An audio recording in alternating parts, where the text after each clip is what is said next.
as you might imagine, insulted that we would even be considered suspects in the death of our daughter, and felt that an interrogation of us was a waste of our time and a waste.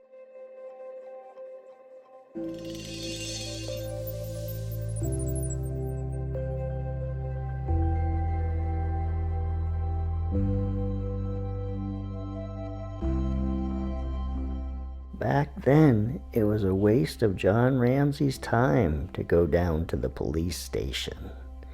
And also, by the way, here is a phone book from that time period, and so there was no excuse for the intruder, ransomer, not to call.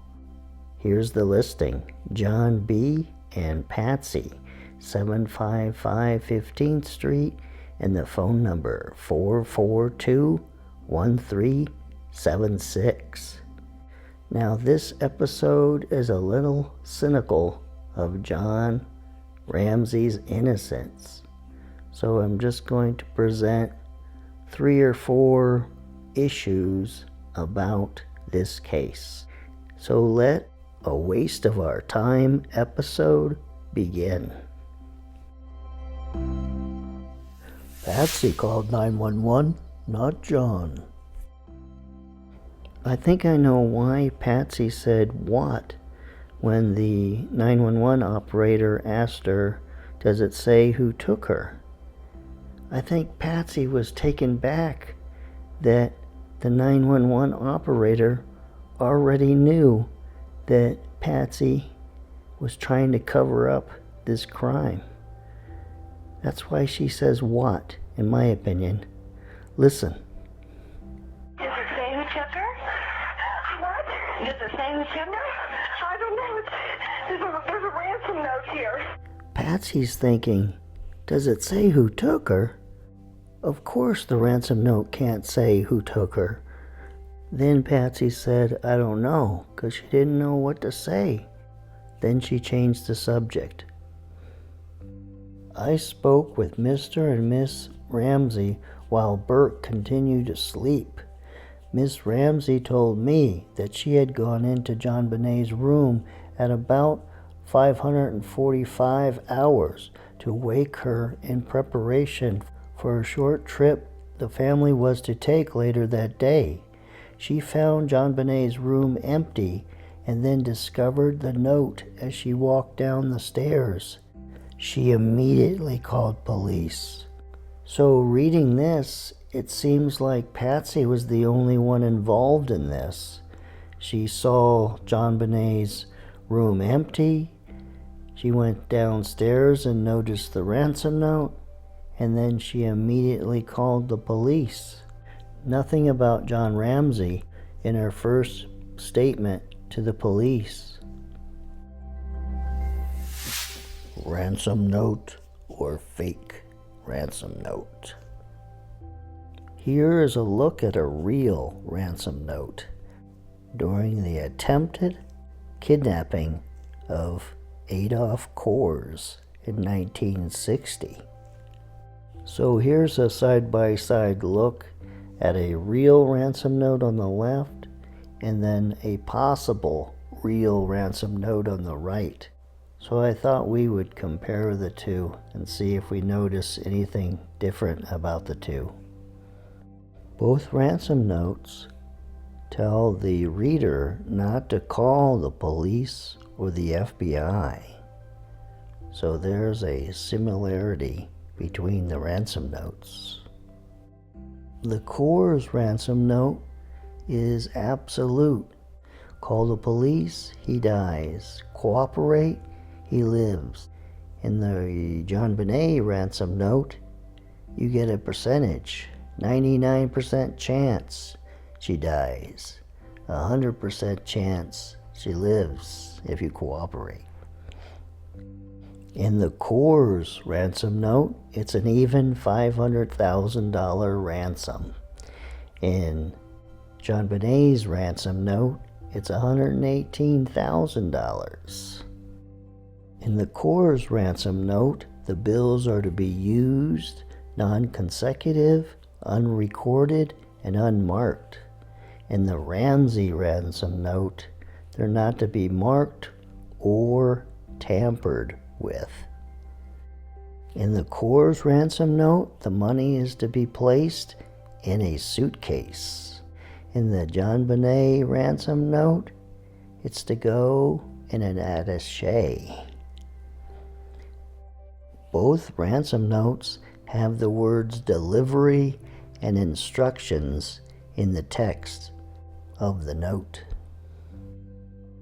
In the case of the Coors kidnapping, he was, sorry to inform you of this, murdered, and then they still sent the ransom note, or the ransom note was already sent. It was mailed to Mrs. Coors. But the big difference in JonBenet's ransom note is she was left dead in the house. So it seems like the Ramseys would have known that JonBenet was dead. Another difference in the ransom notes is, in the JonBenet ransom note, the abductors tell you who they are. We are a group of individuals. And so that's kind of uncommon to kind of tell you who they are. They're a small foreign faction. Another difference is, in the Coors ransom note, they didn't sign off. Like in the JonBenet Ramsey ransom note, it ends. It's signed off. It says SBTC, victory. So they tell you who it is, SBTC. And so if it was real, and there was a real SBTC, that would be a big mistake on the writer's part. Now, one major difference between the Coors ransom note and the note in the JonBenet Ramsey case is, in the Ramsey case, the ransom note was written with one of their pens and in their house. They didn't bring the ransom note to the house. Now, in the Coors case, the ransomer didn't type the letter in their house. No one called, no one cared.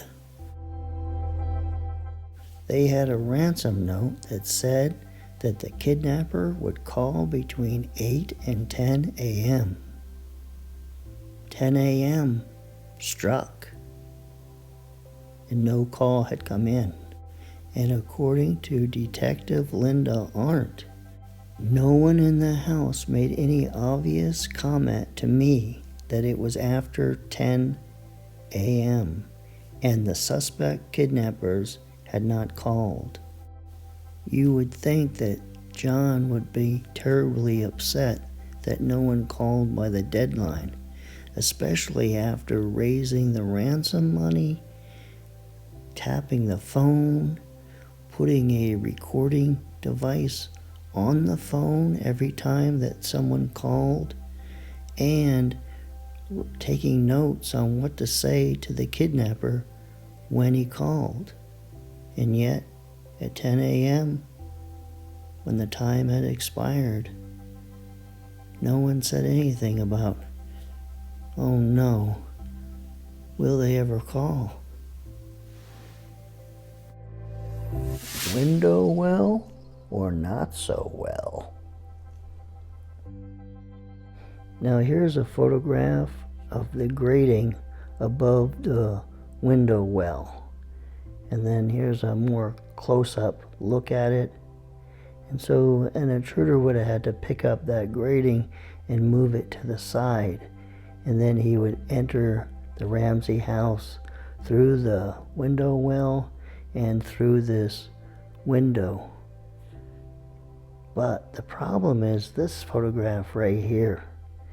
You can see a spider web connected to the wall of the window well right up to the grating.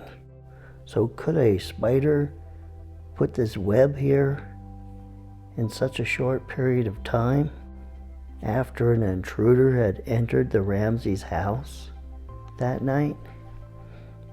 The police didn't think so.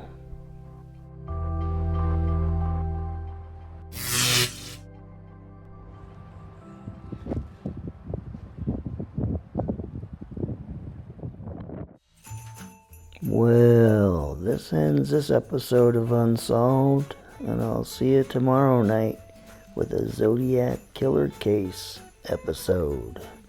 See ya. Oh, and there's a little slideshow here at the end.